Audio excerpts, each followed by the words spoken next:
So, morning, Kit. It's Hi. it's very early for you. It's not quite so early for me, but Mhm. yes, we were just discussing how chilly it is here, so we're both in our snuggly hoodies. We are. Yeah, I just wanted to have a quick chat with you now that you're at the end of the module parts of 3Ps and into the additional support and integration period. Um, so the first thing I wanted to ask you is, um, when you were seeking out coaching to do, what was your struggle? What was the thing that you were struggling with that meant that you wanted to look for something more to do? Hmm. Um, The thing that I was struggling with like the most was putting myself first.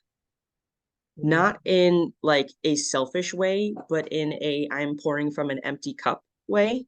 right. And in order for me to be able to be of the most good and of the most service, I have to be able to give something. But when you're giving from an empty cup, you're not actually giving anything. And for me, that came from a lot of my past of being trained by my family as a people pleaser. It is not naturally in my nature, but after literal decades of being forced to put everyone else first, it just became nature. Mm, And so for me, having that weird dissonance within myself to be like, my natural instinct is to not automatically give all the time. But because I have been conditioned my entire life to give all the time, it took a little bit for me to like shift out of that to be like, no, no, no, you can go back to what you have always wanted to do, which is fill your cup up first so that you can then pour into others because now you have something to give. mm. It's not just you showing up because you have to, it's you showing up because you legitimately want to. Yeah, cool. And you know what? That is something that I hear quite often. Yeah, sometimes it's the society, sort of training you to be, the good person and to look after other people and all that kind of stuff. But you're right, giving from an empty cup is does nothing but burn you out and make you ill at the end of the day. Mm. Was there anything that you were skeptical about when it came to working with me? I think the thing that I was the most skeptical that I shouldn't say the most skeptical. It was the thing that I kept coming back to because I think I was the most afraid of it was the parts work. Well, And it was one of those things where because of all of the self-work that I have already done leading up to this point, I'm like, I know that I have parts. I know that there are different versions of me that show up at different times. Like, okay, I whatever. But I had never legitimately like taken a deep dive into those parts of me to actually try and like give them full awareness rather than just have it like it's over here. I know that it's over here, but I'm not actually going to look at it. And that was like there was a bit of skepticism from me because I'm like, well, how many parts of myself am I going to find? Like, how many parts of me are there? There can't be that many. And then I actually started to do the work and I was like, there are far more than I would care to admit. But at the yeah, same time, I was like, it's kind of funny when I first did parts work, I joked with my coach that I couldn't see how one inner child could contain all these parts. And she kind of went, "What do you mean?" And well, I think mine have got a mansion somewhere, which is where my girl in the mansion meditation comes from. yeah, Um, because it's all about, going to your own mansion and exploring your own hidden parts. So yeah, that's for another time, that story, about that one. Um, and before we move off of parts work thing, it's actually why I split the parts work module into two. hmm Because it used to be one big ass module. mm, But I found that people were kind of skipping the discovery part and hmm going straight into the, okay, this is uncomfortable, how do I fix it? right, Which is literally what people pleasers do. right, Uncomfortable situation must be fixed. sad friend must be fixed. Mm-hmm. Conversation, I must do it. Yeah. So I just decided, okay, we're going to chop this in half.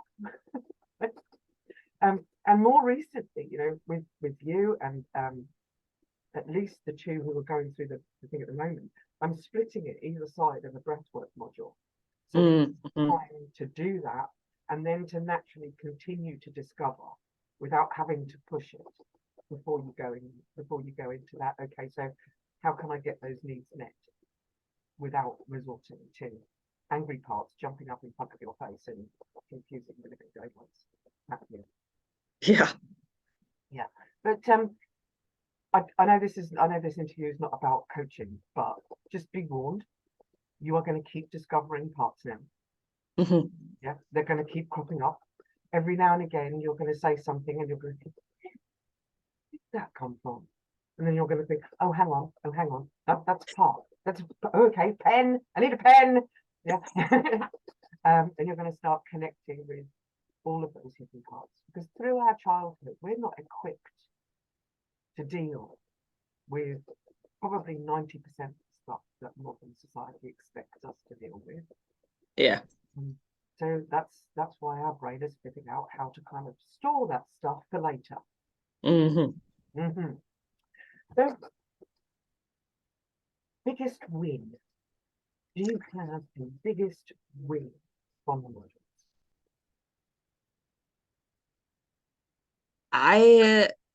My biggest win is me being far more comfortable in stating boundaries and not giving a reason or trying to justify why that boundary exists. Mm-hmm. Is because, like you were talking about in your sphere of control, like this is all the stuff that you can control, and everything outside of that is the stuff that you cannot. So don't worry about the stuff on the outside, only worry about the stuff on the inside. But within that, don't let the stuff on the outside in.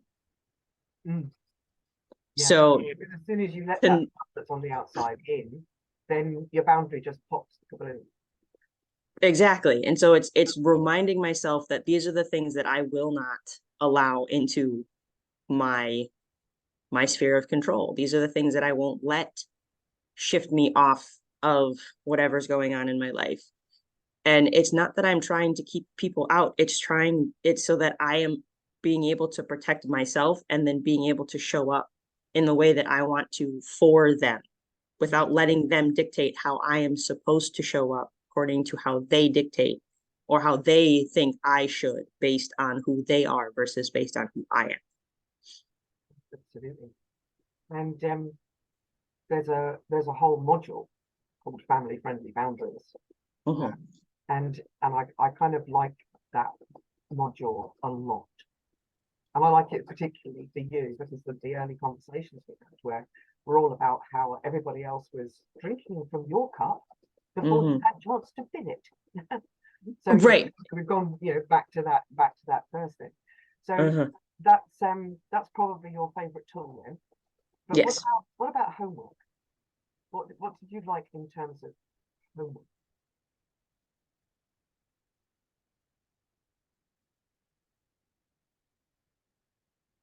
The habits, like the habit tracker and figuring out like what habits were working for me and what weren't, that was actually really eye-opening just because I didn't realize just how many things I had in my routine until I actually wrote them down.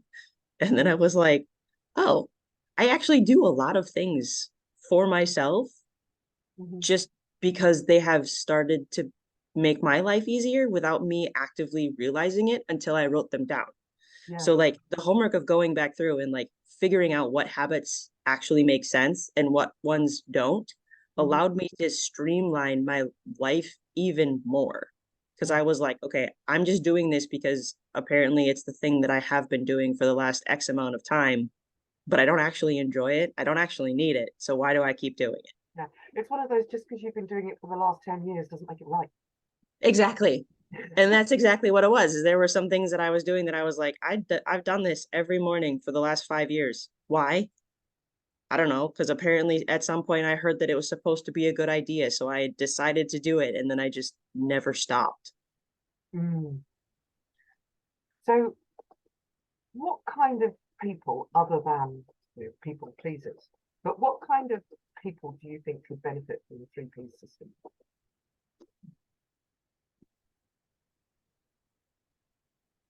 I mean, pretty much, well, hmm. Because we all know that people pleasers are going to get a yard and a half out of this. Oh, absolutely. And I've also like been thinking about like people who struggle with, because obviously people pleasers struggle with boundaries, but there are just people who have low self-esteem that struggle with boundaries because they don't understand that in order for them to be able to establish a boundary or to be able to stand up for themselves in any way, shape, or form, they have to be able to know that they're worth it, that they are worth having that boundary and they deserve to have that boundary and they deserve to live the life that they want to. And it's not just from a people pleasing aspect, but it's just from a human aspect. Like anyone who struggles with not being able to put themselves first, regardless of whether or not they're a people pleaser, are going to struggle from a lack of self-esteem and a lack of self-confidence. So people who are struggling with that would greatly benefit from going through the people pleasing program because there is a level of people pleasing that comes with it. Yeah, yeah. Um, okay, so is there anything else you'd like to add?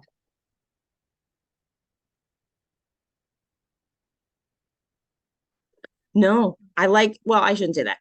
I will add that the ability to have the work of going through the individual modules being broken up with the breath work to like force you out of your head and back into your body definitely helped because I get stuck in my head so many times, especially when I'm doing stuff like this that requires me to really like do a deep think and really analyze my own patterns that I get stuck up here sometimes.